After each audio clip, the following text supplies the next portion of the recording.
मीनार खुद भी एक अज़ाख़ाना है, ताबूत की शक्ल है। इमाम ज़ामिन की ज़मानत में देने के लिए उसको तामीर किया। शहर में मोहम्मद कुली कुतुब शाह बानी शहर हैदराबाद में जो तामीर किया वो बादशाही आशुखाना है। और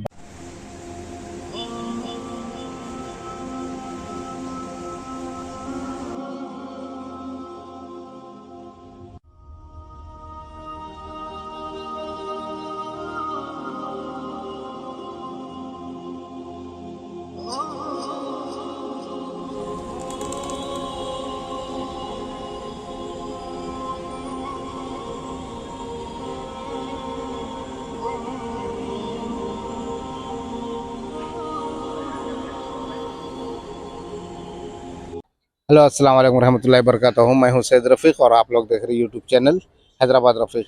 तो गाइज़ आज का ब्लॉग बनाने के लिए हम पहुंचे हैं एक हेरिटेज इमारत, हिस्ट्रिकल इमारत जो 450 साल की तारीख़ रखती है, जिसका नाम है बादशाही आशुखाना, पाशा आशुखाना, जो मदीना सर्कल पे मौजूद है।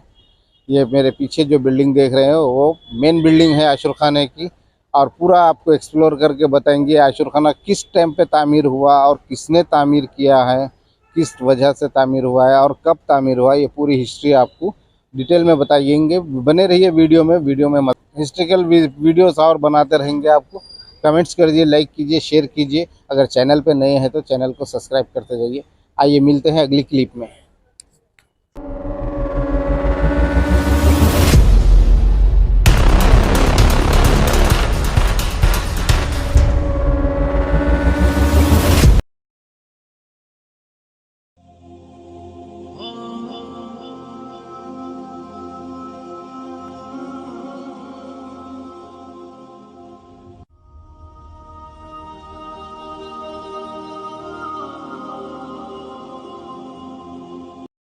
अस्सलाम वालेकुम दोस्तों, देखिए हम आए हैं पाशाही आशुखाने में जो मदीना सर्कल पे है, और यहाँ के मुजार साहब हैं। अब उनसे भी बात करेंगे हम कि यहाँ की हिस्ट्री क्या है, कि आशुखाना किसने तामीर किया और कितने साल, कौन से साल में तामीर किया और किस लिए तामीर किया, ये सब बात करेंगे आपसे। अस्सलाम वालेकुम। वालेकुम सलाम।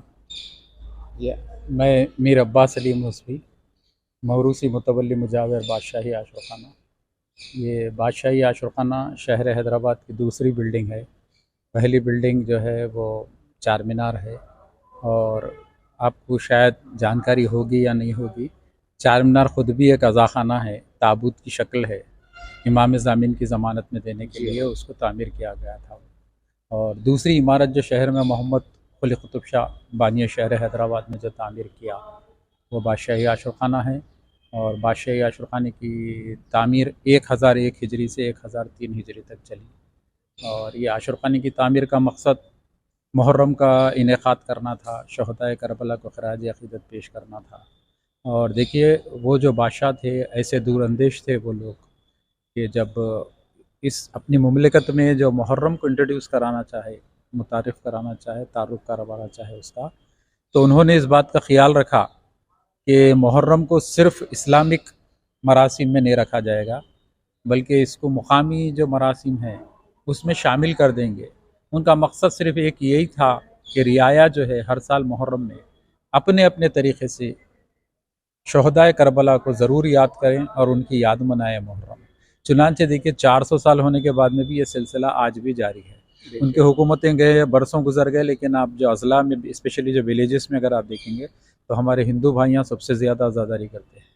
आज़ादारी का तरीक़ा अलग है उनका, उनका अपना रिचुअल्स है, लेकिन अलम इस्ताद करते और ज़्यादातर इमाम क़ासिम बोलते, शहज़ादे क़ासिम का तज़किरा करते, जनाब अबुल फ़ज़ल अब्बास के अलम है, इमाम हुसैन के है, नाले हैदरी है, और इस किस्म के मुख्तलिफ़ अलम मुबारक इस्ताद करके आज भी वो आज़ादारी करते हैं। तो जहाँ तक बादशाही आशुखाने में आज़ादारी का ताल्लुक़ है, ये इसी से मुत्तसिल चार मीनार और बादशाही आशुखाने के बीच में जो काली कमान है, सहरे बातिल की कमान जिसको बोलते हैं, ये कमान के पास ही इनके पैलेसेस थे बादशाहों के, कुतुब शाहों के। तो वो अपने दरबार, अपने महल से निकल के जिस वक्त बाहर आते थे तो सियाह महमिल में सवार हो जाते थे, मियाना जिसको बोलते हैं, जो उठा के लेके चलते हैं, और वो पूरी सियाह पोश रहती, ये ख़ुद भी सियाह कपड़े पहन लेते थे। और वहाँ से जो है आहिस्ता आहिस्ता अपने महल से निकल के ये बादशाही आशुखाने की जानिब रवा दवा होते, और उनके अतराफ़ में अच्छी आवाज़ के जो मरसिया ख़ान थे उस ज़माने में, वो मरसिया ख़ानी करते थे दक्कनी उर्दू ज़बान में। और जब ये काफ़िला बाबुल दाखिले पे यानी मेन एंट्रेंस पे आशुर खानी के पहुँचता था, तो यहाँ से मोहम्मद कुली कुतुब शाह पाप यादा हो जाते थे, यानी बेयर फूटेड हो जाते थे, अपनी जूती उतार देते थे, मेन बाबुल दाखिले से नंगे पैर अंदर दाखिल होते थे।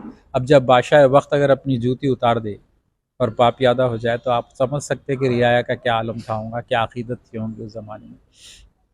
अंदर दाखिल होने के बाद उस ज़माने में यहाँ पे 14 आलिम मुबारक फौलाद के थे, जिसका तस्करा है मुख्तलिफ़ किताबों में। तो वो अलम कहाँ गए, मैं इंशाल्लाह आगे वो भी बताऊँगा आपको।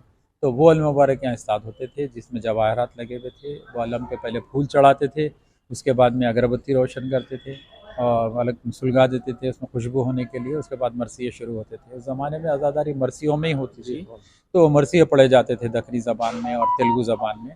और उसके बाद जब मजलिस ख़त्म होती तो तबरुक तक़सीम होता था। और ये रिवाज हैदराबाद दक्कन में तकरीबन हर घर में है हिंदू मुसलमानों के, कि पहले अशरे में गोश्त की कोई चीज़ घर में नहीं बनती, बग़ैर गोश्त के जो है इसको तर्क लज्जत बोलते, और बघारते भी नहीं, तेल का बघार भी नहीं, उबला हुआ खाना खाते। तो उस ज़माने में उसी तरीके की एक डिश बनती थी कुछ तबरुक की, जिसको कंदूरी कहा जाता था। तो वो तो दोस्तों ये था, देखिए, तारीखी इमारत बादशाही आशुर खाने का ब्लॉग, जो यहाँ की हिस्ट्री भी थी, यहाँ की 400 साल क़दीम रिवायत थी। और ये किसने बनाया था? बादशाह कुली कुतुब शाह ने। और यहाँ का ब्लॉग आज हम सोच रहे थे कि बनाएंगे हिस्ट्रिकल। ओके, तो आज का ब्लॉग यहाँ पे बनाए हम। अगर आपको अच्छा लगा तो लाइक शेयर कमेंट कीजिए, चैनल पे नए हैं तो चैनल को सब्सक्राइब कीजिए। आज का ब्लॉग यहीं पे करते हैं हम एंडिंग। मिलते हैं किसी अच्छे से ब्लॉग में, तब तक के लिए अल्लाह हाफिज़।